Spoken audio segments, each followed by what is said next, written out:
रंजिश ही सही दिल ही दुखाने के लिए आ फिर से मुझे छोड़ के जाने के लिए जैसे आते हैं तुम्हें बहाने न आने के लिए, ऐसे ही किसी रोज़ न जाने के लिए आप जानते ही हैं कि 3D में कोऑर्डिनेट x, y, z होते हैं और 2D में कोऑर्डिनेट x, y होते हैं। हर चीज़ 3D में होती है। कोई फ्लैट चीज़ हो तो वो 2D में होती है, बाकी सारी चीज़ें 3D में होती हैं। इस चैप्टर के दोस्तों हम 10 मोस्ट इंपॉर्टेंट क्वेश्चंस पढ़ेंगे और इनके एग्जाम में आने के हाईली चांसेस होंगे। जो भी हम क्वेश्चंस करेंगे उसमें जो भी फार्मूला लग रहा है वो भी मैं आपको एक्सप्लेन करूंगा, ठीक है। तो हेडिंग डाल लेते हैं। पहला ही है हमारा वेक्टर एंड कार्टेशियन इक्वेशंस। इससे रिलेटेड हमें क्वेश्चंस करना है। तो पहले आप ये समझ लो कि वेक्टर एंड कार्टेशियन इक्वेशन क्या होती हैं 3 डायमेंशन में, ठीक है दोस्तों। कोई पॉइंट हमने स्पेस में लिया ए, 3D में हम ले रहे हैं तो इसकी 3 एक्सिस होंगी, एक एक्स एक्सिस होगी, एक वाई एक्सिस होगी। ये ओरिजिन है, ये एक्स एक्सिस है, ये वाई एक्सिस है और ये जेड एक्सिस है। इस पॉइंट ए का ओरिजिन से वेक्टर क्या है? ए है। यहां से इसका वेक्टर ए है, ठीक है। ये इसका वेक्टर ए हुआ। कोई लाइन पास हो रही है इस पॉइंट से, ये कोई लाइन इस पॉइंट से पास हुई, ठीक है। इस लाइन को हम एल नाम दे देते हैं, ये इस पॉइंट से पास हुई, ठीक है। इस लाइन के पैरेलल एक वेक्टर है बी वेक्टर, जो इस लाइन के पैरेलल है, ठीक है। इस लाइन के पैरेलल एक वी वेक्टर है। यहां हमने कोई पॉइंट पी कंसीडर किया जिसका पोजीशन वेक्टर ओरिजिन से क्या है? आर है, ठीक है। तो अगर अब आप देखोगे इसमें दोस्तों वेक्टर का रूल लगाओगे, वेक्टर एडिशन का रूल लगाओगे तो देखोगे ओपी बेसिकली किसके इक्वल होगी? ओपी इक्वल होगी ओ ए प्लस एपी के, ओ ए प्लस एपी के। यानी वेक्टर एडिशन से मैं बात करूं तो ओपी किसके इक्वल होगी? ओ ए प्लस एपी के, ठीक है। ओपी कितनी है? ओपी है हमारे पास आर, ओपी है आर। और ओ ए कितनी है? ओ ए है हमारे पास दोस्तों ओ ए वेक्टर है और एपी बेसिकली वेक्टर बी के पैरेलल है। तो यहां पर एक लैम्डा लिख देंगे हम और इसको कर देंगे लैम्डा बी। तो ये हमारी वेक्टर इक्वेशन होती है 3D में। ये क्या है? वेक्टर इक्वेशन, ठीक है, क्योंकि इससे ही हम क्वेश्चंस करने वाले हैं आगे। ये वेक्टर इक्वेशन हो गई। अब इसके अलावा वेक्टर इक्वेशन के अलावा कार्टेशियन इक्वेशन कैसे निकलती है? देखो, जो ए वेक्टर है उसको हम लेट कर लेंगे। ए वेक्टर जो भी पॉइंट है x1i प्लस 3D में पॉइंट हमने लेट कर लिए, ये x1i y1j प्लस z1k, ठीक है। और आर वेक्टर है, आर वेक्टर को हम लेट कर लेते हैं xi plus yj plus zk, ठीक है। और b को हम लेट कर लेते हैं वेक्टर b को, ये इस लाइन के जो लाइन है इसके पैरेलल है, ये याद रखना। ये इसको हम लेट कर लेते हैं b is equal to A I plus B J, A I plus B J plus C K, ठीक है। जो एबीसी यहां पर होती हैं वो डायरेक्शन रेशो होती हैं। एबीसी क्या है? ए बी सी क्या है? DRS, डायरेक्शन रेशो, ठीक है। एबीसी डायरेक्शन रेशो है। तो अब इसकी जो कार्टेशियन इक्वेशन लिखी जाएगी, इसकी जो कार्टेशियन इक्वेशन होती है वो लिखी जाती है, क्योंकि हम इस पर क्वेश्चंस लेने वाले हैं अब आगे। कार्टेशियन इक्वेशन जो लिखी जाएगी दोस्तों वो होगी, स्टैंडर्ड फॉर्म होगा उसका x minus x1 upon a is equal to y minus y1 upon b is equal to z minus z1 upon c। ये है वेक्टर इक्वेशन, ये है कार्टेशियन इक्वेशन और ये है वेक्टर इक्वेशन। अब जैसे हमने यहां डायरेक्शन रेशो में लिखा है इसको, अगर डायरेक्शन कोसाइंस दिए हों यानी कि अगर DCS में दोस्तों इसको हम लिखना चाहें तो उसमें हमें क्या करना पड़ेगा, यहां पर बस LMN लगा दो, क्योंकि डायरेक्शन कोसाइंस क्या होती है, LMN होती हैं। तो उसकी जगह हम क्या लिखेंगे, x minus x1 upon L is equal to y minus y1 upon m is equal to z minus z1 upon n। ठीक है, तो ये हो गई वेक्टर इक्वेशन, ये डायरेक्शन रेशियो के टर्म्स में कार्टेशियन इक्वेशन, और ये डायरेक्शन कोसाइंस के टर्म में कार्टेशियन इक्वेशन। अब इसी से रिलेटेड हम एक क्वेश्चंस करेंगे जो काफी इंपॉर्टेंट है। आप पहले ये कॉपी कर लो, फिर मैं वो आपको क्वेश्चन कराता हूं। ये कॉपी कर लो पहले आप। ये पहला क्वेश्चन है दोस्तों, find the vector and Cartesian equation of line through the point 5, 2, -4 and which is parallel to vector.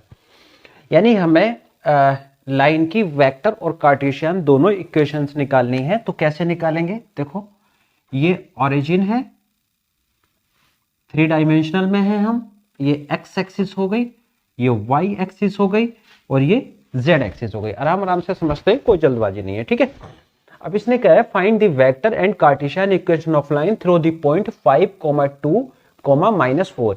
ये कोई पॉइंट A है, ये कोई पॉइंट A है जिसके कोऑर्डिनेट इसने दे रखे हैं 5, 2, -4। अभी अभी मैंने आपको बताया था कि इसको हम क्या लिखते हैं, A। तो A इज इक्वल टू क्या हुआ, 5i plus 2j minus 4k, ये A की वैल्यू हो गई।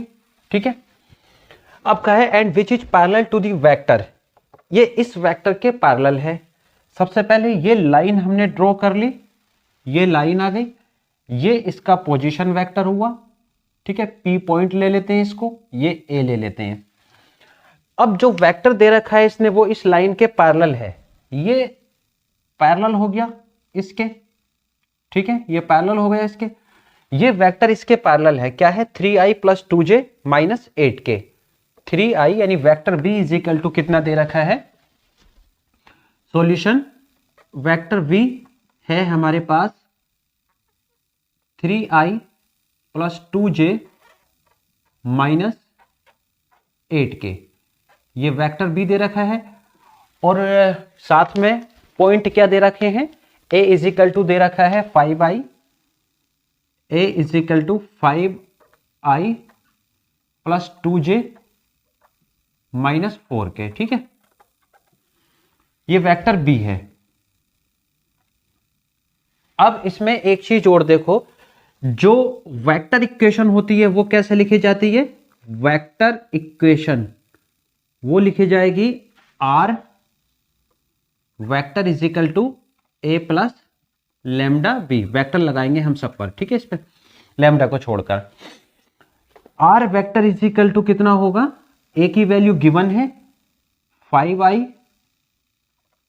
प्लस 2j माइनस 4k, ये A हुआ, प्लस लैम्डा, और B की वैल्यू कितनी है, B की वैल्यू है 3i plus 2j minus 8k। 3i plus 2j minus 8k, ये है B की वैल्यू। ठीक है, तो ये हो गई इसकी वेक्टर इक्वेशन। अब हमें इसकी कार्टेशियन इक्वेशन निकालनी है। देखो, जो पॉइंट A दे रखे हैं उसको हम क्या लिखते हैं, A is equal to x1i plus y1j plus z1k। इसको यहीं से समझो कि A इज इक्वल टू क्या होता है, x1i plus y1j plus z1k। तो यहां से देखोगे x1, y1 और z1 की वैल्यू कितनी है, 5, 2, माइनस 4। यानी x1, y1, z1 की वैल्यू कितनी है, 5, 2, माइनस 4, ये इसकी वैल्यू हो गई। अब B बेसिकली क्या है, यहां पर B इज इक्वल टू जो वेक्टर है, इस लाइन के जो पैरेलल वेक्टर है उसको हम क्या दिखाते हैं, B इज इक्वल टू हम दिखाते हैं AI plus BJ direction ratio के टर्म्स में प्लस CK। तो इसकी डायरेक्शन रेशियो क्या मिलेंगी, यहां से AI plus BJ plus CK। ठीक है, तो देखो b की वैल्यू ये है 3i plus 2j minus 8k, तो इसकी जो डायरेक्शन रेशो होंगी यानी a comma b comma c कितना आया, a comma b comma c आएगा 3 कोमा 2 कोमा माइनस 8, ठीक है, 3 कोमा 2 कोमा माइनस 8, ये आई इसकी डायरेक्शन रेशो। अब जो कार्टेशियन इक्वेशन है वो क्या होगी, क्या फॉर्मूला अभी मैंने आपको बताया है उसका, x minus x1 is equal to, जो कार्टेशियन इक्वेशन का फॉर्मूला होगा वो क्या होगा, x minus x1 upon a is equal to y minus y1 upon b is equal to z minus z1 upon c। देखो x1 की value कितनी है यहां पर, x1 की वैल्यू है हमारे पास 5, तो x माइनस 5, a कितना है 3 is equal to y minus y1 कितना है 2, ये डायरेक्शन रेशो लिख रहे हैं नीचे हम, b2 है is equal to z minus z1 की वैल्यू कितनी है, z1 की वैल्यू है दोस्तों इसमें, z1 की वैल्यू है -4 यानी कि यहां पर +4 हो गया, अपॉन c कितना है -8। तो ये हुई दोस्तों इसकी, ये दो आंसर हो गए, ये है कार्टेशियन इक्वेशन और ये है इसकी वेक्टर इक्वेशन। ये कॉपी कर लो आप, फिर उसके बाद हम नेक्स्ट क्वेश्चन लेते हैं। ये वेक्टर इक्वेशन हुई और ये हुई इसकी कार्टेशियन इक्वेशन, कॉपी करो आप ये, फिर उसके बाद हम नेक्स्ट क्वेश्चन लेते हैं। हमारा अगला क्वेश्चन रहेगा एंगल बिटवीन टू लाइंस। देखो ये 3D है, ये x एक्सिस हो गई, ये y एक्सिस है और ये z एक्सिस है, ये ओरिजिन ओलेट कर लेते हैं, ठीक है। दो लाइंस है हमारे पास, एक लाइन L1 है और दूसरी लाइन L2 है। अभी हमने इसकी कार्टेशियन इक्वेशन ऑलरेडी पढ़ रखी है लाइन की, तो लाइन L1 के लिए जो कार्टेशियन इक्वेशन होगी वो क्या लिखी जाएगी, x minus x1 upon a1 b1 c1 और a2 b2 c2 direction ratio है, y minus y1 upon b1 is equal to z minus z1 upon c1, ठीक है। और दूसरी लाइन की इक्वेशन है L2 x minus x2 upon a2 is equal to y minus y2 upon b2 is equal to z minus z2 upon c2, ठीक है।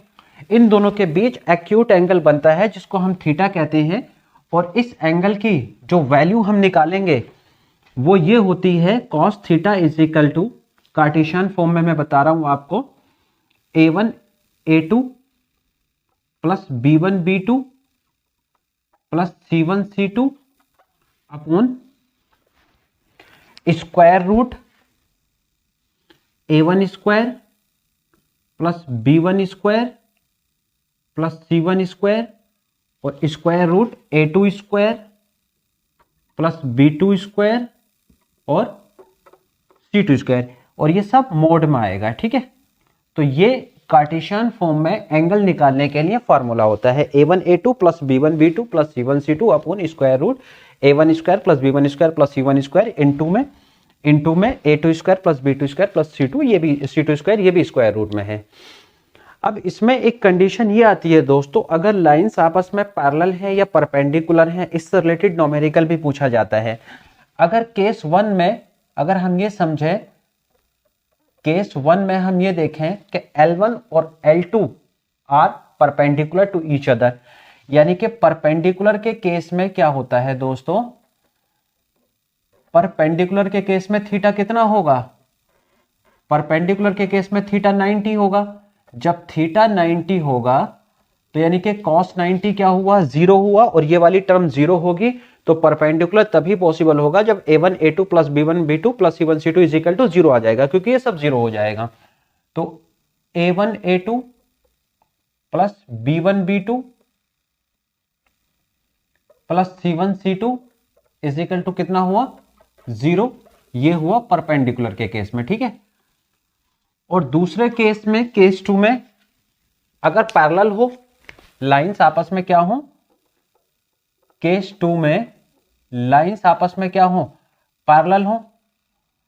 तो parallel के केस में क्या होता है, यहां लिख देता हूं।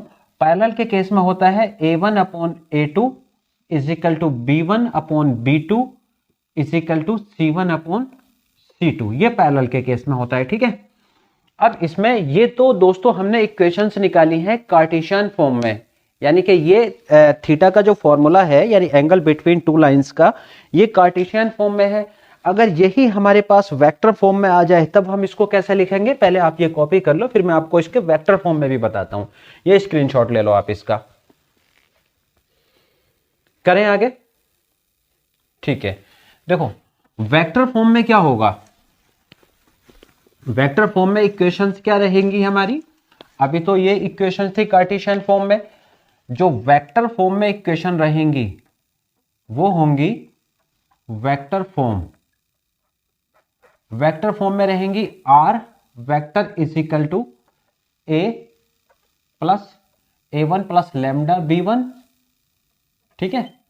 और दूसरी रहेगी R vector is equal to A2 plus lambda mu B2। इसको म्यू कह दो यहां पर इस बार, ठीक है।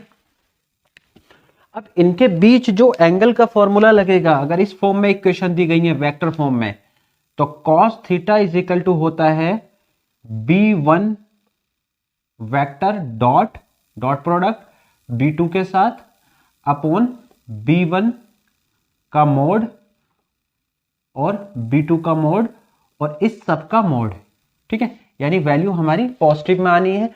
तो दोस्तों ये हमारे पास होता है वेक्टर फॉर्म के लिए, और वो वाला था कार्टेशियन फॉर्म के लिए। आप पहले ये कॉपी करो, फिर मैं कार्टेशियन से भी और वेक्टर से भी इसका क्वेश्चन आपको समझाता हूं।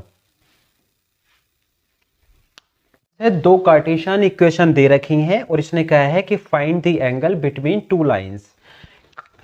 कार्टेशियन इक्वेशन हमारे पास स्टैंडर्ड फॉर्म क्या होती है उसकी, x minus x1 upon A1 is equal to y minus y1 upon B1 is equal to z minus z1 upon C1, ठीक है। ये पहली इक्वेशन होगी, ऐसे कह दो ये लाइन 1 की है, ये लाइन 1 की है और ये लाइन 2 की लिख रहा हूं दूसरी मैं। अब x minus x2 upon A2 is equal to y minus y2 upon B2 is equal to z minus z2 upon C2। ये लाइन 2 है, ठीक है। अब यहां से जो एंगल बिटवीन टू लाइंस का जो फॉर्मूला है वो होता है हमारे पास cos theta is equal to mod of A1 A2 plus B1 B2 plus C1 C2 upon square root A1 का स्क्वायर प्लस A2 का square, square root A1 square plus B1 square plus C1 square into square root A2 square plus B2 square plus C2 square, ठीक है। ये formula हमारे पास होता है। A1 B1 C1 direction और A2 B2 C2 भी direction ratio है, ठीक है। तो यहां से देखो A1 की वैल्यू कितनी है 3 है और B1 की वैल्यू कितनी है 5 है, C1 की वैल्यू कितनी है 4 है। तो पहले आप एक बार लिख दो A1, B1, C1 कितना है, A1, B1, C1 है हमारे पास, यानी कि डायरेक्शन रेशोज हैं, ठीक है। वो देख लो कितनी है 3, 5, 4, 3, 5 और 4, ये लाइन 1 के लिए है। और उसके अलावा A2, B2 और C2, ये बताओ कितना है A2, B2, C2 बताओ। A2, B2, C2 है 2, 3, 6, 2, 3, 6, ठीक है। अब ये हमारे पास डायरेक्शन रेशो आ गई। अब इस फॉर्मूले में ये सारी वैल्यू पुट कर दो, तो कॉस थीटा, बस फॉर्मूले आपको इसके याद होने चाहिए, सबसे आसान चैप्टर है ये।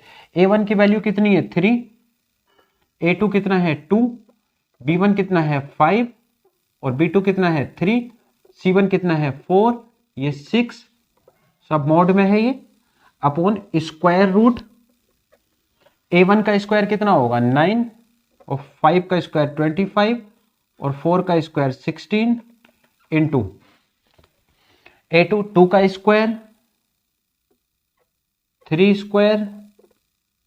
एक काम करते हैं, स्क्वायर को सोल्व करके लिख देते हैं, यानी कि ये हो जाएगा आपका 4 प्लस 9 प्लस 36, ठीक है ना।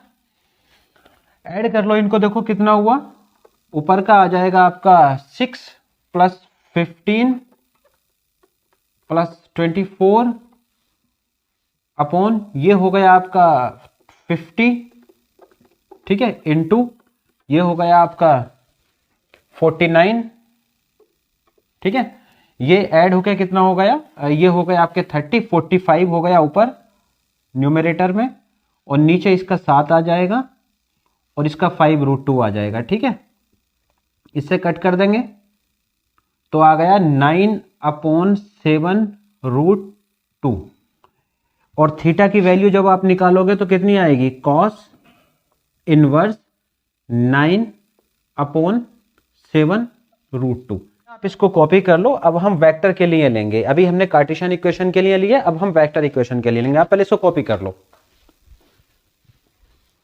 थर्ड क्वेश्चन, इसमें कहा है find the angle between two lines. ये दो लाइंस दी गई हैं, इसमें हमें इनके बीच एंगल निकालना है। वेक्टर इक्वेशंस के लिए जो 3D में वेक्टर इक्वेशन हमारी रहेगी, उसकी क्या स्टैंडर्ड फॉर्म होती है, are vector is equal to A vector plus lambda B vector. लेकिन ये ऐसी किसी भी फॉर्म में नहीं है, तो सबसे पहले तो हमें इसकी फॉर्म चेंज करनी है। देखो इसकी फॉर्म कैसे चेंज करेंगे हम, इसको ध्यान से समझिएगा आप लोग। जैसे आई है यहाँ पर, ये आई का कॉफिशिएंट इधर, पहले आई से मल्टीप्लाई कर दो आप। देखो R vector is equal to, जो फर्स्ट इक्वेशन चेंज होकर आएगी 3i, ठीक है, प्लस 2j, इधर j वाली टर्म ले रहा हूं, माइनस 4k, ये हो गया। क्लियर है यहां तक। अब लेमडा देखो, लेमडा कॉमन ले लो, बाकी सारी जो टर्म्स हैं लेमडा कॉमन ले लेंगे तो यहां से मिलेगा हमें i, ठीक है, plus 2j, i plus 2j, right, और इधर से मिलेगा 2k।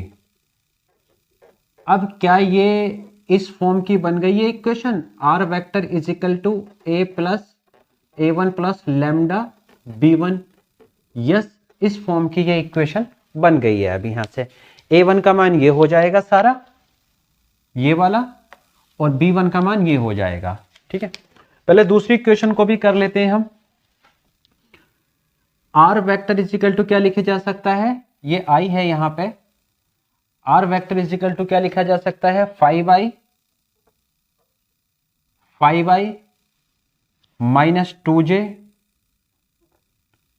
उधर k की कोई टर्म है नहीं तो हम इसको तो ऐसे ही लिख देंगे, प्लस उधर से म्यू कॉमन ले लो। जब म्यू कॉमन लेंगे तो 3i प्लस 2j, ठीक है ना, प्लस 6 म्यू। क्या अब ये इक्वेशन इसकी फॉर्म बन रही है, are vector is equal to a2 plus mu b2। Yes, इसकी फॉर्म बन गई। यही बनाना होता है इसमें सबसे पहले। अगर ये पहले ही इस तरीके से दी होती तब हमें कुछ करना नहीं था। अब हमें a1 की वैल्यू भी पता है, a2 की भी, b1 की भी, b2 की भी, बट बीच का जो एंगल निकालते हैं उसमें केवल डायरेक्शन रेशो ली जाती हैं। b1 वेक्टर कितना है हमारे पास, b1 वेक्टर और b2 वेक्टर बताओ इसे देख के कितना कितना है। b1 वेक्टर है i plus 2j plus 2k, ठीक है, और b2 वेक्टर कितना है 3i प्लस 2j प्लस ये k है यहां पे, ठीक है, ये k है प्लस 6k। अब इसमें b1 भी निकाल दिया हमने, b2 भी निकाल दिया। बीच के एंगल का फॉर्मूला क्या होता है?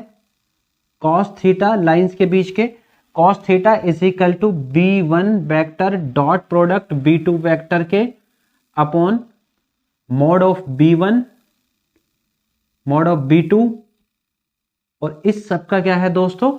मॉड, यानी वैल्यू हमें पॉजिटिव लेनी है। तो सबसे पहले हम b1 b2 निकाल देते हैं। देखो, या तो b1 b2 अलग निकाल दो या इसमें ये वैल्यू रख दो। तो एक काम करते हैं, हम इसमें ये वैल्यू रख देते हैं। तो cos theta is equal to b1 का मान कितना है? i plus 2j, i plus 2j plus 2k dot b2 का मान कितना है? 3i plus 2j plus 6k, ठीक है, अपॉन क्या है? देखो, b1 वेक्टर का मोड, यानी कि इसका मोड, इट मींस इसका कोफिशिएंट कितना है? i का इधर 1 है, यानी 1 square plus 2 square plus 2 square, यानी कि 1 प्लस 4 इंटू 9 प्लस 4 प्लस 36, ऐसे ही आएगा ना। अब जो डॉट प्रोडक्ट होता है i की i के साथ करते हैं, j की j के साथ और k की k के साथ, बाकी के सारे जीरो कर देनी है। i की i में करेंगे तो ये 3 हुआ, ठीक है, ये 3 आ गया, तो लिखो 3, 2 2 जा 4, 2 6 जा 12 अपॉन ये हो गया 9 और ये हो गया 49, ठीक है ना। तो जरा देखो, अब यहां से 4 और 3 7 और 12 और 7 हो गई ये 19, और यहां से 3 मिलेगा और यहां से कितना मिलेगा? 7, तो कितना हुआ? 19 अपॉन 21 हुआ, ठीक है। तो थीटा की वैल्यू कितनी आ गई हमारे पास? कॉस इनवर्स 19 अपॉन 21, यही हमारे पास आंसर आ गया, ठीक है। कॉपी कर लो ये, फिर उसके बाद फोर्थ क्वेश्चन लेते हैं।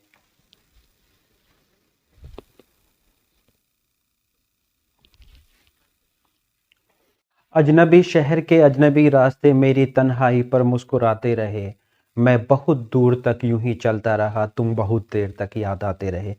दोस्तों, हमने 3 क्वेश्चन और लिए हैं, इसमें तीनों क्वेश्चन मैंने एक साथ उतार दिए हैं। अब जैसे जैसे हम कर रहे हैं, अब आपको पता चलता रहेगा और आपके लिए ये अजनबी नहीं रहेंगे। पहले क्वेश्चन में एक कार्टेशियन इक्वेशन दे रखी है 2, और उसने कहा है show that the lines are perpendicular, हमें ये लाइंस परपेंडिकुलर प्रूव करके देनी है। मैंने आपको स्टार्ट में ही कार्टेशियन इक्वेशन बताई थी कि उसकी स्टैंडर्ड फॉर्म क्या होती है। पहले हम फोर्थ क्वेश्चन का सॉल्यूशन ले लेते हैं, ठीक है। फोर्थ क्वेश्चन को सोल्व हम कर रहे हैं। तो कार्टेशियन इक्वेशन हमारे पास होती हैं, उनको हम एक बार नोट कर लेते हैं। x minus x1 upon a1 is equal to y minus y1 upon b1 is equal to z minus z1 upon c1, ठीक है। ये पहली लाइन की कार्टेशियन इक्वेशन है। और दूसरी लाइन की x minus x2 upon a2 is equal to y minus, वो वैसे ही लिखना है आपने, बस 1 की जगह 2 में ये रख देनी है दूसरी लाइन के लिए, ठीक है।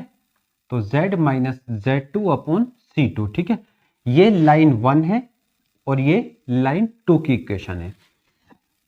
परपेंडिकुलर की जो कंडीशन होती है, परपेंडिकुलर की कंडीशन होती है कि a1 a2 plus b1 b2 plus c1 c2 is equal to 0 आना चाहिए। हमें 2 इक्वेशंस दे रखी हैं, सबसे पहले उनके हमें डायरेक्शन रेशो निकालने हैं। इक्वेशन है हमारी जो लाइन 1 की इक्वेशन है, लाइन 1 की जो इक्वेशन दी है वो क्या है? x minus 5 upon 7 is equal to y plus 2 upon -5 is equal to z upon 1। यहां से लाइन 1 के डायरेक्शन रेशो क्या होंगे, a1 b1 c1 क्या होंगे डायरेक्शन रेशो, देखो 7 -5 1, इससे कंपेयर करेंगे हम। तो 7 -5 1 ये पहली लाइन की डायरेक्शन रेशो हो गए। अब दूसरी लाइन क्या है हमारे पास, दूसरी लाइन है, जो दूसरी लाइन है उसको उतार लेते हैं। x upon 1 is equal to y upon 2 is equal to z upon 3। इसकी डायरेक्शन रेशो क्या है, a2 b2 और c2 इज इक्वल टू 1 2 3। अब ये परपेंडिकुलर हैं दोनों लाइन आपस में, इसको हम कैसे बताएंगे कि कंडीशन हमारी परपेंडिकुलर की a1 a2 plus b1 b2 plus c1 c2 is equal to 0 आना चाहिए। a1 की वैल्यू कितनी है, a1 a2 plus b1 b2 plus c1 c2 0 आना चाहिए। a1 की वैल्यू कितनी है, a1 की वैल्यू है 7, a2 1, b1 कितना है -5, ठीक है, इंटू b2 कितना है 2 प्लस c1 कितना है 1 और c2 कितना है 3। तो 7 -10 प्लस 3 यानी कि 10 - 10 इज इक्वल टू कितना आया 0। यानी कि दोस्तों इससे हमने क्या प्रूव कर दिया कि a1 a2 plus b1 b2 plus c1 c2 is equal to 0 है। तो ये किस चीज की कंडीशन आ गई, परपेंडिकुलर की, यानी कि lines are perpendicular to each other. ठीक है, यहां पर आप लिख दो लाइंस आर परपेंडिकुलर। ठीक है ना, तो ये पहले क्वेश्चन का आंसर है, आप इसको कॉपी कर लो, फिर उसके बाद हम ये क्वेश्चन लेते हैं। कॉपी करो पहले आप इसको, कर लिया कॉपी, कर दें साहब, या नहीं तो स्क्रीनशॉट ले लो आप इसका। देखो दूसरे क्वेश्चन में दोस्तों इसने कहा है find the values of p so that the line 1 - x upon 3 is equal to 7y - 14 upon 2p is equal to z - 3 upon 2। और दूसरी लाइन ये दे रखी है आर एट राइट एंगल्स। इसका मतलब भी वही है कि ये दोनों लाइंस आपस में क्या है, परपेंडिकुलर है। जब ये लाइन आपस में परपेंडिकुलर है, इसने कहा कि ये लाइन आपस में परपेंडिकुलर है, तो हमें क्या करना है, इसमें हमें p की वैल्यू फाइंड आउट करनी है। p की वैल्यू हमें इसमें फाइंड आउट करनी है। पहले तो इसको कार्टेशियन फॉर्म में हमें सही से लिखना पड़ेगा, स्टैंडर्ड फॉर्म में, उसके बाद ही हम कंडीशन लगा पाएंगे इसमें। तो देखो पहली इक्वेशन क्या दे रखी है, अब यहां कर रहे हैं हम 5 क्वेश्चन का सॉल्यूशन। ठीक है, 5 क्वेश्चन का सॉल्यूशन क्या है, इक्वेशन क्या है, 1 - x upon 3 is equal to 7y - 14 upon 2p is equal to z - 3 upon 2। ये इक्वेशन है। सबसे पहले माइनस कॉमन ले लो इसमें से, तो क्या मिलेगा हमारे पास, x - 1 अपॉन 3, यहां से 7 कॉमन ले लो, y - 2 अपॉन 2p, यहां से कुछ मत ले क्योंकि ये स्टैंडर्ड फॉर्म है। अब x - 1 यानी ये माइनस नीचे लिख दो, इसे ऐसे लिखा जा सकता है x - 1 upon -3 is equal to y - 2 upon 2p upon 7, नीचे लिख दिया डिनोमिनेटर में, इज इक्वल टू कितना है, z - 3 अपॉन 2। इसकी डायरेक्शन रेशो क्या निकलेंगी, लाइन 1 की जो डायरेक्शन रेशो है दोस्तों वो क्या निकलेंगी, a1 b1 c1 is equal to कितना लिखा जाएगा, -3 2p अपॉन 7 2। ये पहली लाइन की डायरेक्शन रेशो आ गई। दूसरी लाइन क्या है, दे रखी है इसने cartesian equation 7 - 7x upon 3p is equal to y -5 upon 1 is equal to 6 z upon 5। इसको भी हमें स्टैंडर्ड फॉर्म में लिखना है। तो यहां से -7 कॉमन ले लो आप, कितना बचेगा x माइनस 1 बचा यहां से upon 3p is equal to, यहां से कॉमन मतलब ऐसे लिख दो, यहां से माइनस कॉमन ले लो, z -6 अपॉन 5। तो ये -7 अपॉन में लिख दो इसके, यानी कि इसको हम अभी क्या लिख सकते हैं, x -1 upon 3p upon 7 minus का हो गया, ठीक है। उसके बाद इसे ऐसे लिख दो, ये माइनस भी नीचे लिख देना, यानी कि y -5 upon 1 is equal to z -6 upon, bracket देना चाहो तो दो, नहीं देना है मत दो, उससे कोई फर्क नहीं पड़ेगा, z -6 अपॉन -5, ठीक है। लाइन 2 की डायरेक्शन रेशो क्या आई, अब देखो लाइन 1 की हमने निकाल दी है a1 b1 c1 करके, अब इसकी जो होंगी वो होंगी a2 b2 c2, ठीक है। और ये कितना आया हमारे पास, -3p अपॉन 7 कोमा 1 कोमा -5, ठीक है। यहां तक दोनों डायरेक्शन रेशो निकाल दी। राइट एंगल्स में या परपेंडिकुलर बात एक ही है, उस केस में हमारे पास परपेंडिकुलर की कंडीशन क्या होगी, परपेंडिकुलर की कंडीशन अभी मैंने आपको क्वेश्चन कराया ही है कि दो लाइंस जब परपेंडिकुलर होंगी तो उनके लिए a1 a2 b1 b2 c1 c2 कितना आना चाहिए, 0 आना चाहिए। a1 की वैल्यू भी है, a2 भी है, b1 भी है, b2 भी है, सारी वैल्यू है हमारे पास। a1 की वैल्यू कितनी है, -3, a2 कितना है -3p अपॉन 7 प्लस b1 कितना है 2p अपॉन 7, b2 कितना है, b2 है हमारे पास 1, c1 कितना है 2, c2 कितना है -5 इज इक्वल टू 0, ठीक है। यहां से ये हो गया -9p upon 7, minus minus plus हो गया 9p upon 7 plus 2p upon 7 plus और माइनस माइनस हो गया, ये plus minus minus 10 is equal to 0। इसके नीचे एक रख के इसके एलसीएम ले सकते हैं, 7 एलसीएम आ जाएगा। पहले आप इसका स्क्रीनशॉट ले लो या कॉपी कर लो, यहां पर कर देंगे इसको हम, ठीक है। ले लिया स्क्रीनशॉट, करें आगे। देखो इसमें 7 एलसीएम आ जाएगा हमारे पास, सॉरी 10, हाँ 7 ही एलसीएम आएगा।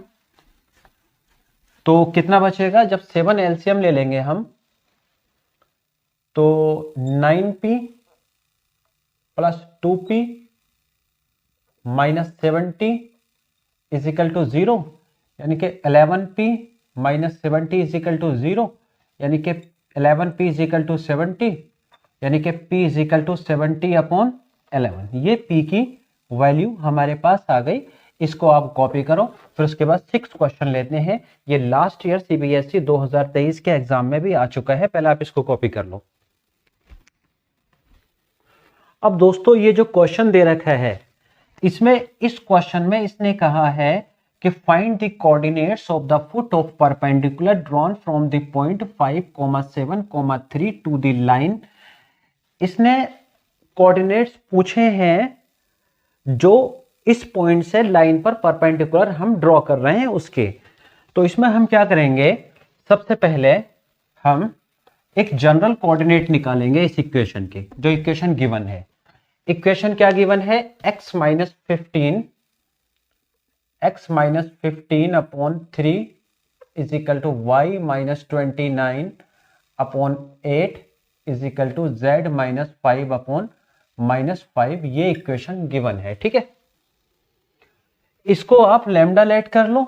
जब इसको लैम्डा लेट करेंगे हम तो x की वैल्यू यहां से इसके सामने ये रख दो लैम्डा, तो x की वैल्यू कितनी आएगी 3 लैम्डा प्लस 15 और y की वैल्यू कितनी आएगी 8 लैम्डा प्लस 29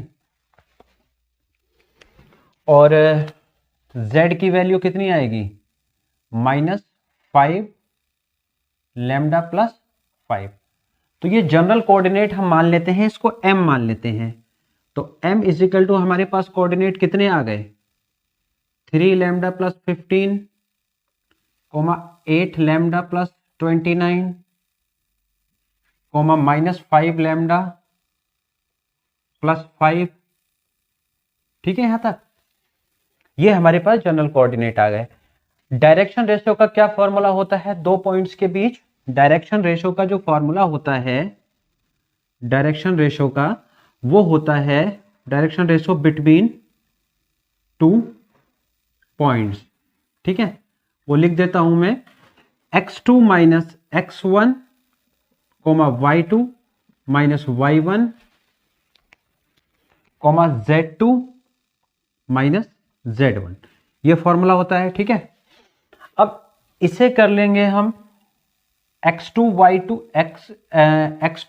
z2, इसको कह दो x2 y2 और z2, और x1 y1 z1 तो इसने दे ही रखे 5, 7, 3 और x1 y1 z1 कितना दे रखा है 5, 7, 3। हमें निकालना है इसमें डायरेक्शन रेशियो। तो डायरेक्शन रेशियो निकालेंगे हम x2 माइनस x1 से। x2 की वैल्यू ये है, x1 की वैल्यू ये है। 3 लैम्डा प्लस 15 से 5 घटाएंगे तो 3 लैम्डा प्लस 10 मिलेगा हमारे पास। ठीक है, तो डायरेक्शन रेशियो हमारे पास क्या आएंगे, डायरेक्शन रेशियो हमारे पास आएंगे 3 लैम्डा प्लस 15 माइनस 5 सब्ट्रैक्ट कर दो तो 3 लैम्डा प्लस 10 8 लैम्डा प्लस 29 से 7 सब्ट्रैक्ट कर दो 8 लैम्डा प्लस 22 बचे, चूंकि 29 से 7 सब्ट्रैक्ट कर दिया, और -5 लैम्डा प्लस 5 से 3 सब्ट्रैक्ट कर दो तो -5 लैम्डा प्लस 2 बचे, -5 लैम्डा प्लस 2 बचे। ये है हमारे पास दोस्तों A1 direction ratio A1 B1 और C1। ठीक है ना, ये डायरेक्शन रेशियो आ गए A1 B1 C1। अब जो लाइन दे रखी है उसने कार्टेशियन फॉर्म में, वो है x minus 15 upon 3 is equal to y minus 29 upon 8 is equal to z minus 5 upon 5, ये दे रखा है। ठीक है, z माइनस 5 अपॉन 5। इसकी कंपैरिजन हम किस इक्वेशन से करेंगे? ये डायरेक्शन रेशियो होगा इसके 3, 8, 15 क्या होगा इसके डायरेक्शन रेशियो, तो A2 B2 C2 कितना आया हमारे पास 3, 8, 5। अब परपेंडिकुलर, इसने कहा आपस में परपेंडिकुलर है, तो परपेंडिकुलर के लिए क्या कंडीशन होगी, पहले आप इसको कॉपी कर लो A1 A2 plus B1 B2 plus C1 C2 is equal to 0, इसको कॉपी करो पहले आप, या स्क्रीनशॉट ले लो। तो परपेंडिकुलर की जो कंडीशन होगी, अब वो लगाने के बाद हम इसमें यहां से जनरल कोऑर्डिनेट निकालेंगे। परपेंडिकुलर की जो कंडीशन है वो है A1 A2 plus B1 B2 plus C1 C2 is equal to 0 होना चाहिए। ठीक है, A1 की वैल्यू कितनी थी, ओहो मैंने साफ कर दिया A1 की, चलो वैसे भी अच्छा ये लिख रही है, A1 की वैल्यू है 3 लैम्डा प्लस 10 इंटू A2 कितना है 3, B1 की वैल्यू क्या है 8 लैम्डा प्लस 22 इंटू B2 कितना है 8 प्लस C1 कितना है -5 लैम्डा प्लस 2, C2 कितना है 5 है ना, C2 5 इज इक्वल टू 0। आराम से समझो, कोई जल्दबाजी नहीं है, हम इसमें जनरल पॉइंट निकाल रहे हैं, ठीक है। M जो हमने स्टार्ट में लेट किए थे वो स्टार्ट में ही किए थे हमने, ये तो DRS है, डायरेक्शन रेशो है, ठीक है। तो यहां से मल्टीप्लाई करो पहले, 9 लैम्डा प्लस 30, यहां से तो सॉल्व कर ही लोगे आप, 176 माइनस 25 लैम्डा और 5 25 प्लस 10 इज इक्वल टू 0। तो ये हो गया हमारे पास, कितना आया, कितना हुआ, C2 की वैल्यू कितनी दे रखी है, सॉरी -5 है C2 की वैल्यू ना, ये -5 है, इक्वेशन में क्या है, ये -5 है, ठीक है। C2 की वैल्यू है -5, यानी कि ये क्या है -5, तो -5 से इसमें हम मल्टीप्लाई करेंगे, -25 लैम्डा, 5 2 जा 10, अब देख लो 9 लैम्डा और 64, यानी 25 9 34, 34 6 3 9 4 4 8 98 हो गए ना, 25 5 3 4 34 4 4 8 98 लैम्डा हो गया, ठीक है। और यहाँ से ये 20 और 76 86 96 ये आ गया, ठीक है यहाँ तक। अब लैम्डा की वैल्यू यहाँ से निकालेंगे तो शायद -2 आ जाएगी, चेक करो जरा, हाँ -2 ही आएगी क्योंकि पूरा 2 बार कट रहा। तो लैम्डा की वैल्यू यहाँ से दोस्तों कितनी आ गई, -2 आ गई। अब जनरल कोऑर्डिनेट क्या थे हमारे पास, m इज इक्वल टू, ये थे हमारे पास 3 लैम्डा प्लस 15 कोमा, अब देख लेना पीछे मैंने लिख दिए हैं, 8 लैम्डा प्लस 29, इसमें लैम्डा की वैल्यू लगानी है ना, 8 लैम्डा प्लस 29 और दूसरी वैल्यू थी -5 लैम्डा प्लस 5, इसमें लैम्डा की वैल्यू लगा दो। लैम्डा की वैल्यू -2 इसमें लगाएंगे तो कितना हो जाएगा, 3 दूनी 6 -6, 15 में से 6 गए 9 बचा, ठीक है। लैम्डा की वैल्यू इसमें -2 लगाएंगे, 8 दूनी 16, माइनस के 16 हुए और 4 और 9 4 13, और लैम्डा की वैल्यू इसमें लगाएंगे, 5 दूनी 10 5 15 9 13 5, यानी लैम्डा की वैल्यू इसमें लगा दी। ये हमारे जनरल कोऑर्डिनेट हो गए। तो ये 3 क्वेश्चन थे दोस्तों, बहुत ही इंपॉर्टेंट है, ठीक है। आप इन्हें कॉपी करो, फिर उसके बाद हम नेक्स्ट क्वेश्चन करते हैं।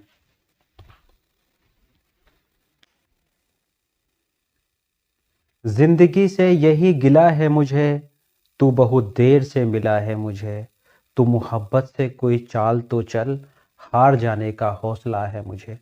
आपको दोस्तों हारना नहीं है, क्योंकि ये जो क्वेश्चंस हैं, अब मैं आपको जो क्वेश्चन कराने वाला हूं, ये बहुत इंपॉर्टेंट क्वेश्चंस है, और हो सकता है इसमें से एक क्वेश्चन आपको एग्जाम में मिल जाए। Shortest distance between 2 lines L1 and L2, इसकी हम 2 फॉर्म में इस फॉर्मूले को हम पढ़ेंगे, एक तो वेक्टर फॉर्म में पढ़ेंगे और एक कार्टेशियन फॉर्म में पढ़ेंगे। तो वेक्टर फॉर्म में पहले हम देख लेते हैं क्या फॉर्मूला होता है, फिर उसके बाद हम इसका क्वेश्चन लेंगे। वेक्टर फॉर्म, ठीक है। वेक्टर फॉर्म हमारी क्या होती है, are vector is equal to A1 plus lambda B1, और दूसरी क्या होती है, are vector is equal to A2 plus mu B2, ठीक है।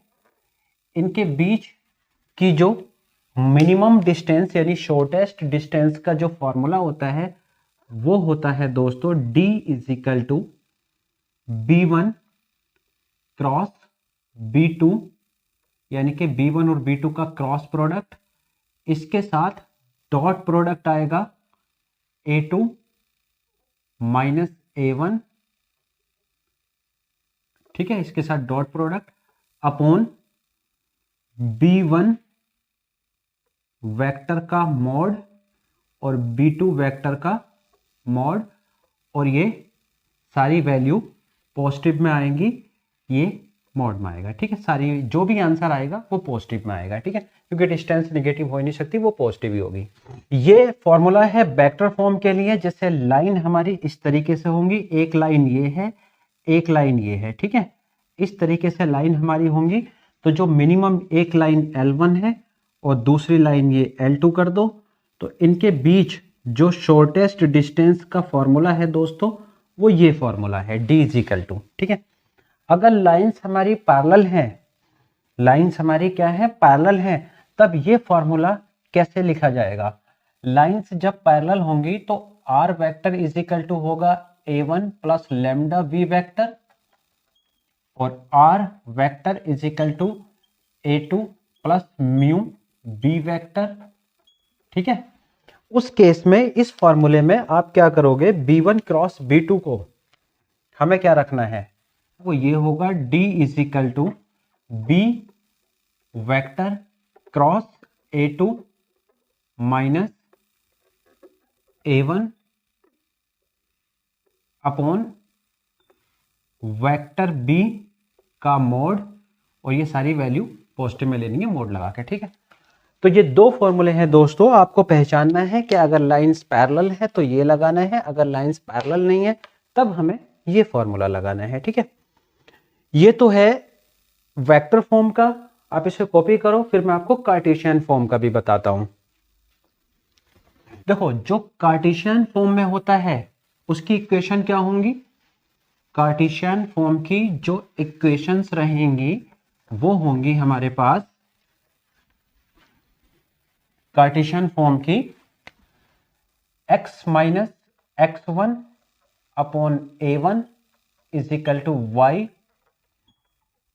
Minus y1 upon B1 = z minus z1 upon C1।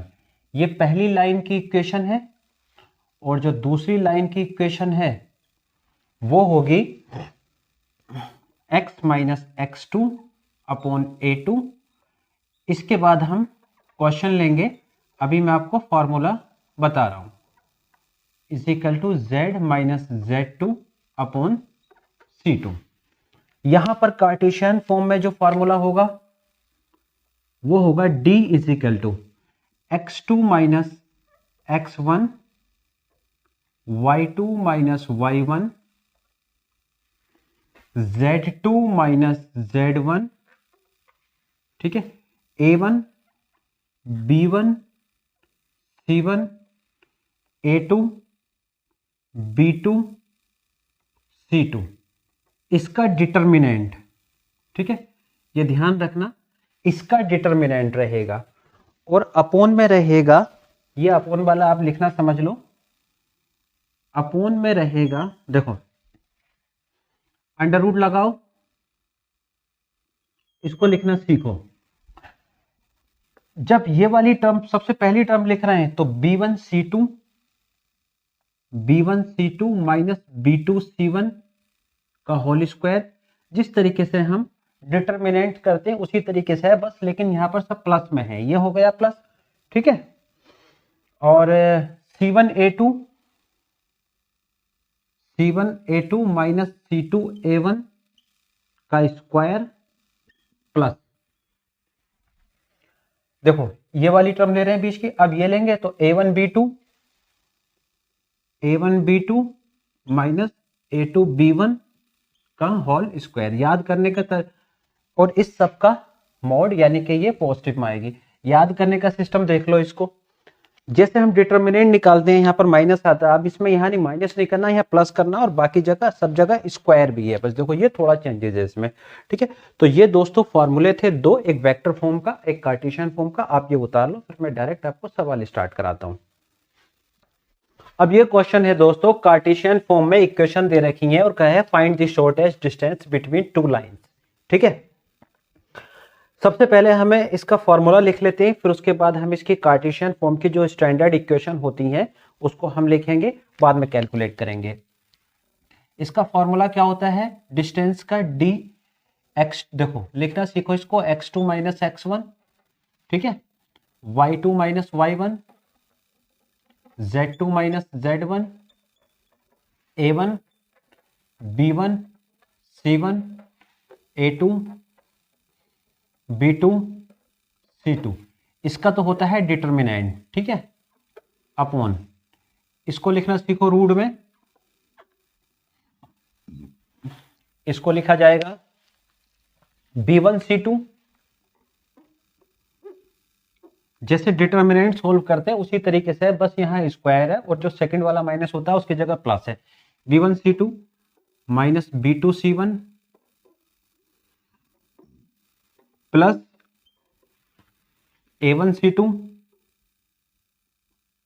C1 A2, पहले C1 लिखा जाएगा, C1 A2, वैसे तो स्क्वायर में कोई फर्क नहीं पड़ता, C1 A2 minus C2 A1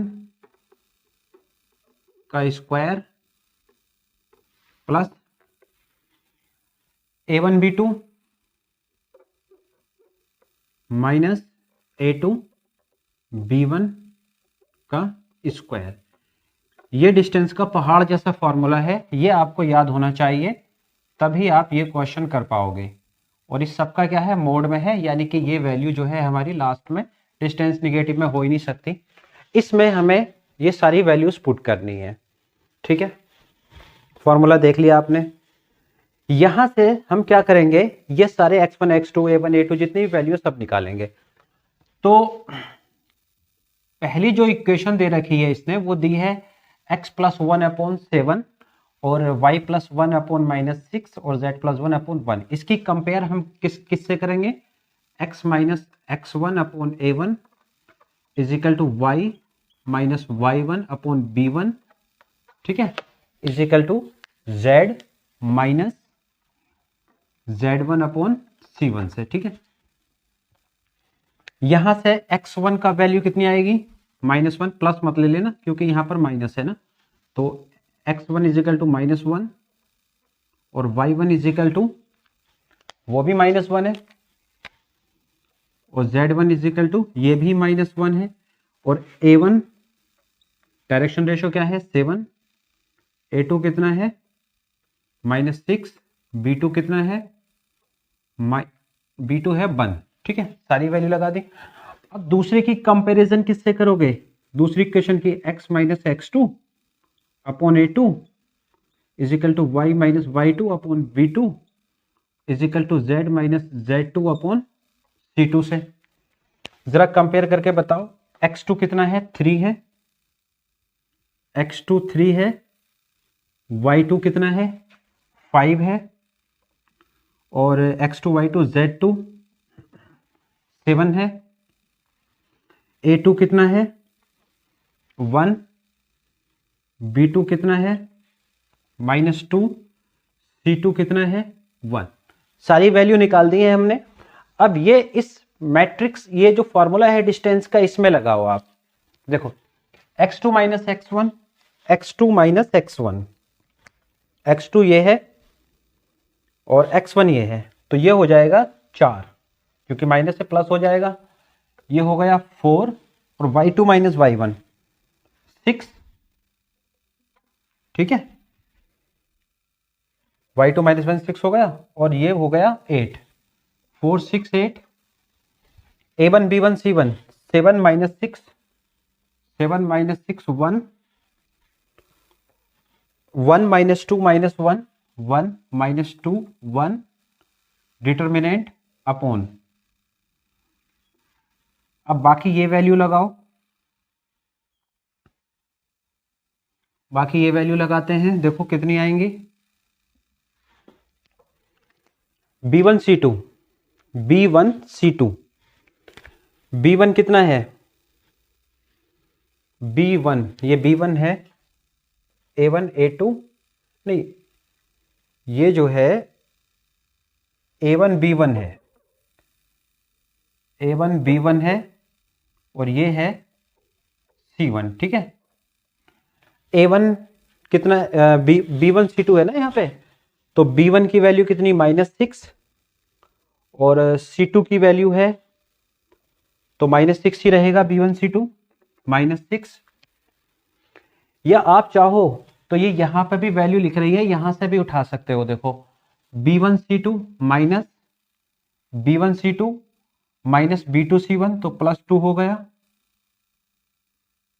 plus C1A2, ठीक है, C1A2 1 माइनस C2A1 माइनस 7 का स्क्वायर प्लस A1B2 -14 और प्लस 6 का होल स्क्वायर, ठीक है।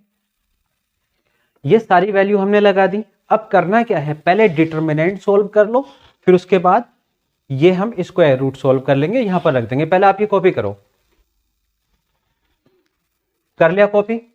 देखो पहले डिटर्मिनेंट सोल्व कर लेते हैं इसका।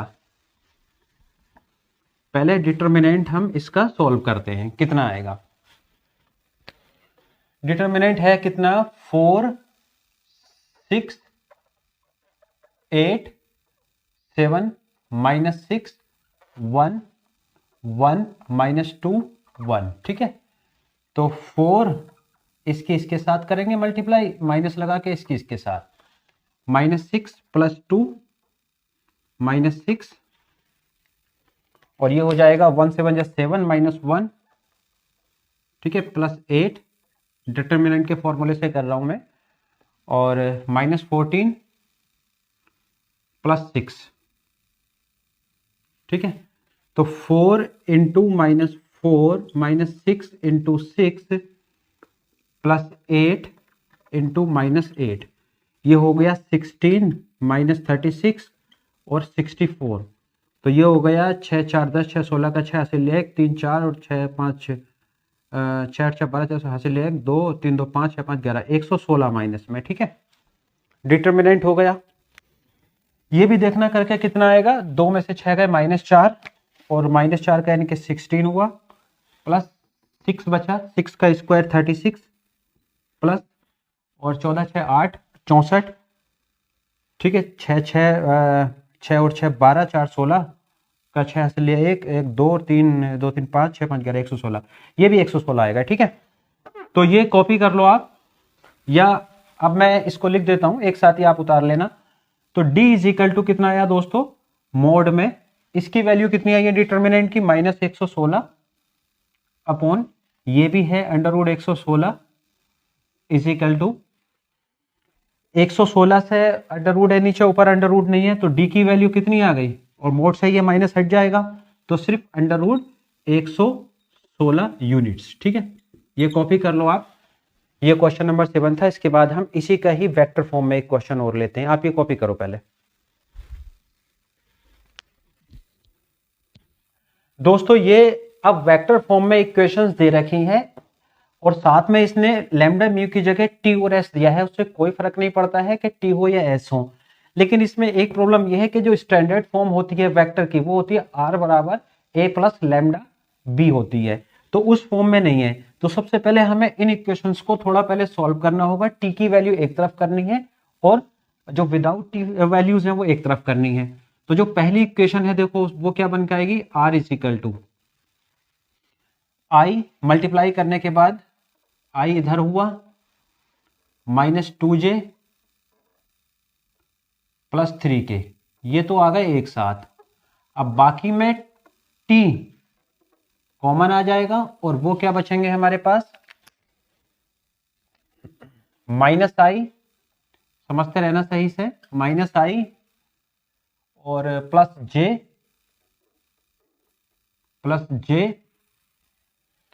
और -2k, यही आएगा ना। और दूसरी वाली इक्वेशन क्या लिखी जाएगी, ये लाइन 1 की थी, और लाइन 2 की इक्वेशन क्या लिखी जाएगी, r वेक्टर = देखो i -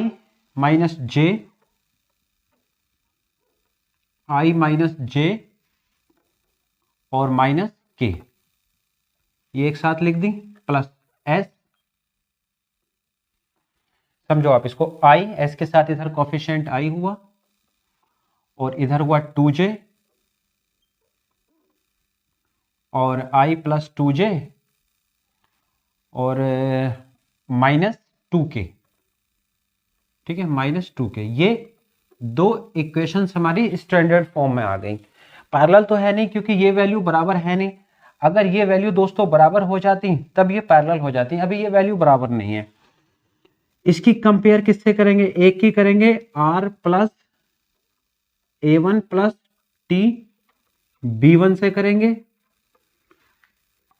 ठीक है। और दूसरे की कंपेयर किससे करेंगे हम? r2 is equal to r is equal to a2 plus s b2, इससे कंपेयर करनी है, ठीक है। वैल्यूज हमारे पास सामने ही है। a1 की वैल्यू कितनी है? a1 देख लो, a2 लिख दो। a1 कितना है? i minus 2j plus 3k, और a2 कितना है? i minus j minus k, ठीक है, ये a2 हुआ। b1 कितना है? b1 कितना है? Minus i plus j minus 2k, minus i plus j minus 2k। और b2 कितना है? b2 कितना है? i plus 2j minus 2k, i plus 2j minus 2k।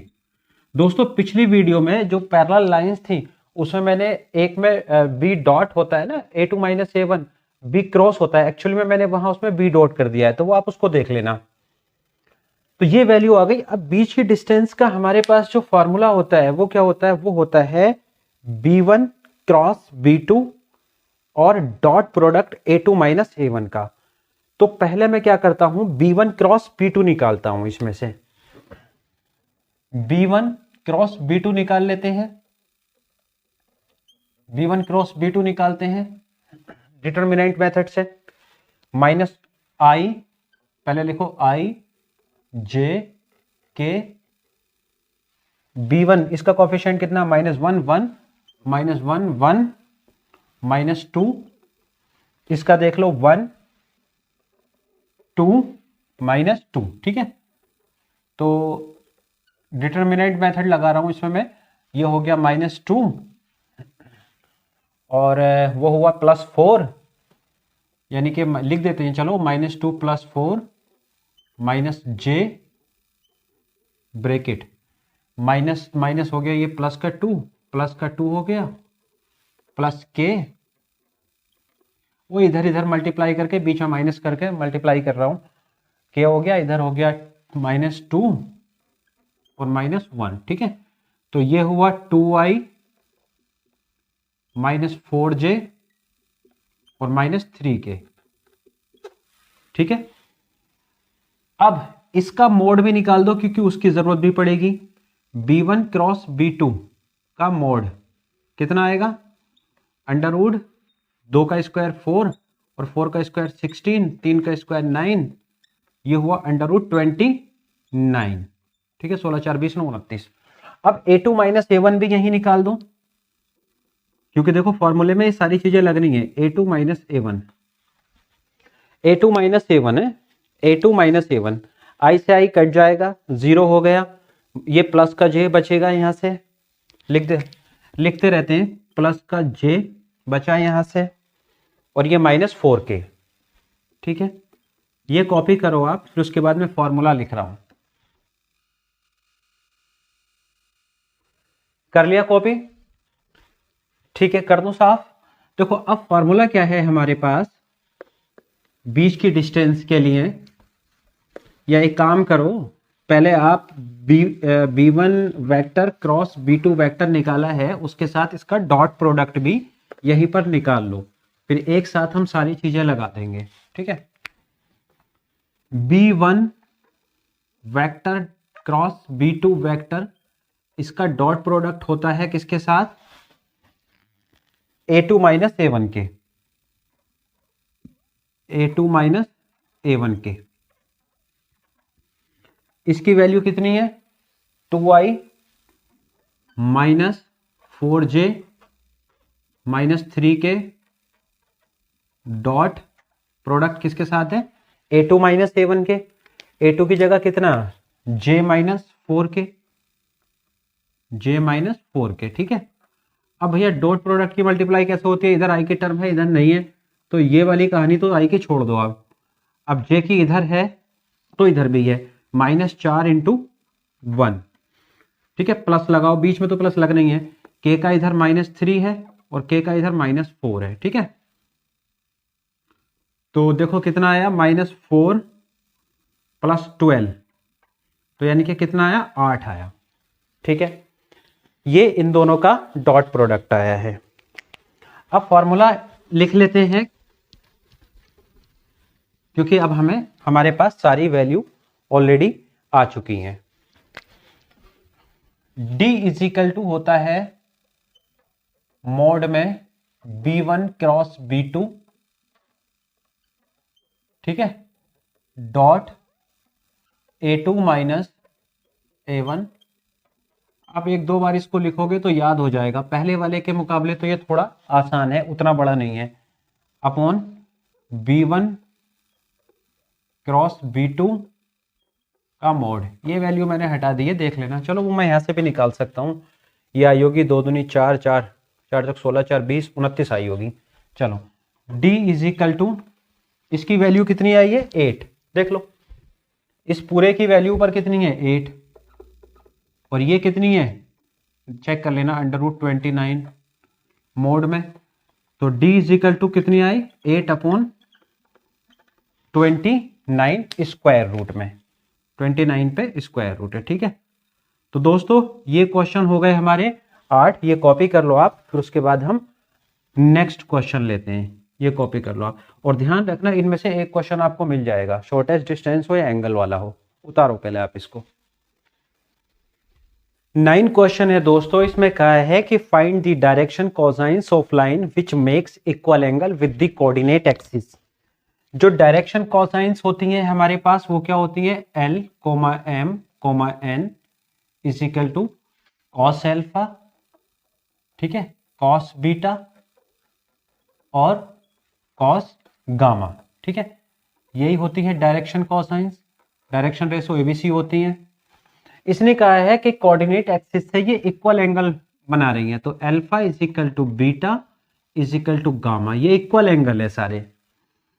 Formula क्या होता है इनमें, L² + M² + N² = 1, यानी L की जगह कितना रखोगे आप, cos अल्फा, L की जगह क्या रखोगे, cos अल्फा, और M की जगह भी अब आपको cos अल्फा ही रखना है, और N की जगह भी cos अल्फा, क्योंकि ये इक्वल एंगल बना रही हैं, =1। तो ये हो गया 3 cos² अल्फा = 1, यानी cos अल्फा ± 1/√3, ठीक है। अब देखो ये direction cosines which make equal angle with the coordinate, या तो ये पॉजिटिव में होंगी, जब पॉजिटिव लिया जाएगा तो तीनों में ही पॉजिटिव लेना, और जब नेगेटिव लिया जाएगा तो तीनों में ही नेगेटिव आपको लेना पड़ेगा। तो डायरेक्शन कोसाइंस इसकी क्या बनेगी, LMN, या तो ये लिखो आप 1/√3, क्योंकि बराबर ही आइए, cos अल्फा भी इतना है, इससे cos बीटा भी इतना ही निकला, इससे cos गामा भी, क्योंकि एंगल तो ऑलमोस्ट इनके सभी के सेम है, ऑलमोस्ट नहीं, एंगल सेम ही है, दे ही रखे हैं। तो 1/√3 1/√3, या तो ये लिख दो या इसमें ये लिख दो -1/√3।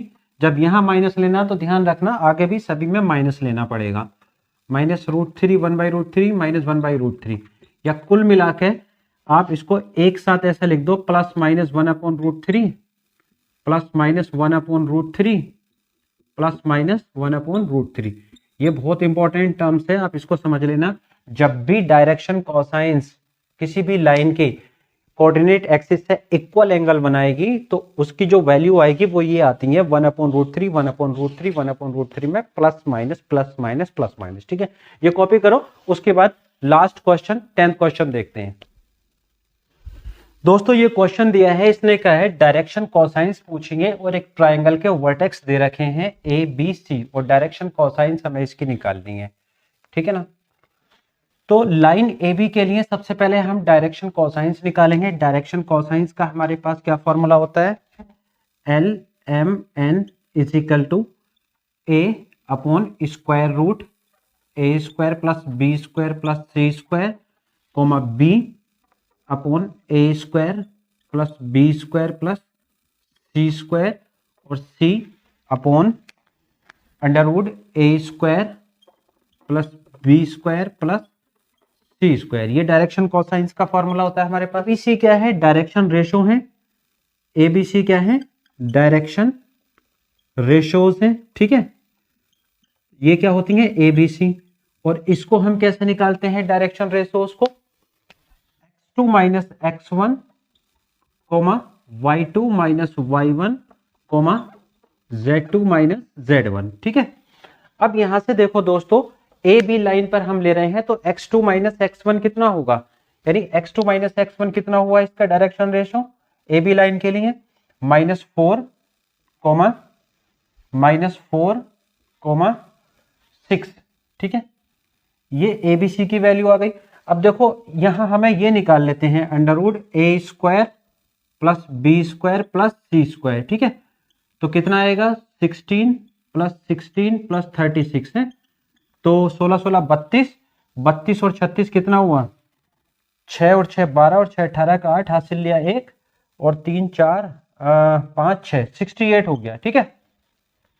यानी कि इसको लिख सकते हो 2 अंडर रूट 17, ये लिखा जा सकता है।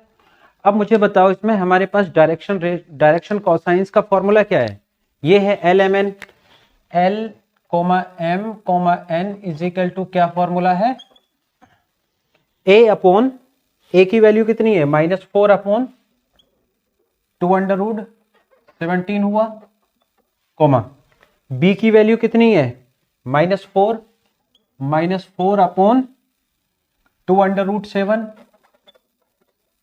सी की वैल्यू कितनी है, सी की वैल्यू है 6 अपॉन 2 अंडर रूट 7। अभी तो 2 लाइनों के लिए और निकालनी है, तो ये यहां से मिलेगा -2 upon under root 7 comma -2 upon under root 7 और 3 अपॉन अंडर रूट 7। ये लाइन ए बी के लिए हमने निकाल दिया है, ठीक है। बीसी के लिए निकालेंगे। अब लाइन बीसी ले लो, अब लाइन बीसी ले लो, लाइन बीसी, ठीक है। लाइन बीसी में हमारे पास डायरेक्शन रेशो क्या आएंगी, बीसी के लिए, बीसी के लिए जो डायरेक्शन रेशो आएंगी, A comma B comma C is equal to B C -5 यानी -4, ये सब्ट्रैक्ट हो रहा है ना इससे ये, और -5 और -6 हो गया ये, ठीक है। और -2 -4 हो गया। और अगर मैं इसका स्क्वायर निकालूं तो A square plus B square plus C square कितना आएगा, जरा चेक करो। ये डायरेक्शन रेशो है, ये इसका स्क्वायर निकाल लेते हैं क्योंकि डायरेक्शन कोसाइन में फॉर्मूला लगता है। तो 16 प्लस 36 प्लस 16 और ये हमारे पास टोटल मिला, ये तो फिर से वही बन गया ना। देखो तो लाइन बीसी के लिए डायरेक्शन ये उतार लो आप, या स्क्रीनशॉट ले लो इसको, स्क्रीनशॉट ले लो इसको, ठीक है। तो लाइन बीसी के लिए जो अब डायरेक्शन कोसाइन आएगी, देखो वो क्या आएगी, लाइन बीसी के लिए फॉर्मूला यही रहना है। ए की वैल्यू इस बार कितनी है, -4 अपॉन 2 अंडर रूट 17, बी की वैल्यू कितनी है इस बार, -6 अपॉन 2 अंडर रूट 17 और -4 अपॉन 2 अंडर रूट 17, ठीक है। ये कट हो गया, हो जाएगा -2 upon under root 17 comma -3 upon under root 17 comma -2 upon under root 17, ठीक है। ये आ गए डायरेक्शन कोसाइंस हमारे पास line A B, line BC के, ठीक है। अब हम निकालते हैं दोस्तों, लाइन ए बी हो गई, लाइन बीसी हो गई, लाइन सी ए के डायरेक्शन कोसाइंस। आप ये कॉपी कर लो या स्क्रीनशॉट ले लो एक बार, करें आगे, ठीक है, या सी ए कह दो।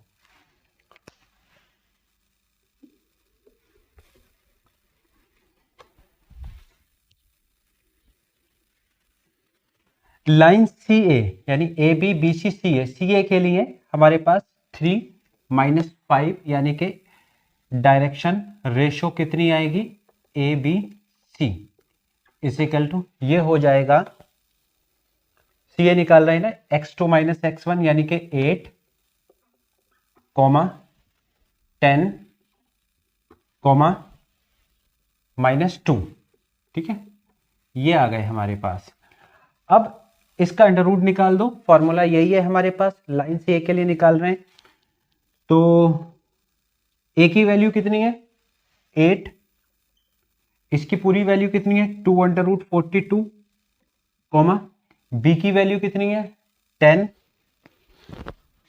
तो दोस्तों ये थे चैप्टर 11 3 डायमेंशनल ज्योमेट्री से 10 मोस्ट इंपॉर्टेंट क्वेश्चंस। आप इनकी अच्छे से तैयारी कर लो। हम आपसे मिलेंगे नेक्स्ट वीडियो में, और आपसे यही गुजारिश है कि आप चैनल को सब्सक्राइब जरूर करें और वीडियो को जरूर लाइक करें। थैंक यू वेरी मच, मिलते हैं अगली वीडियो में।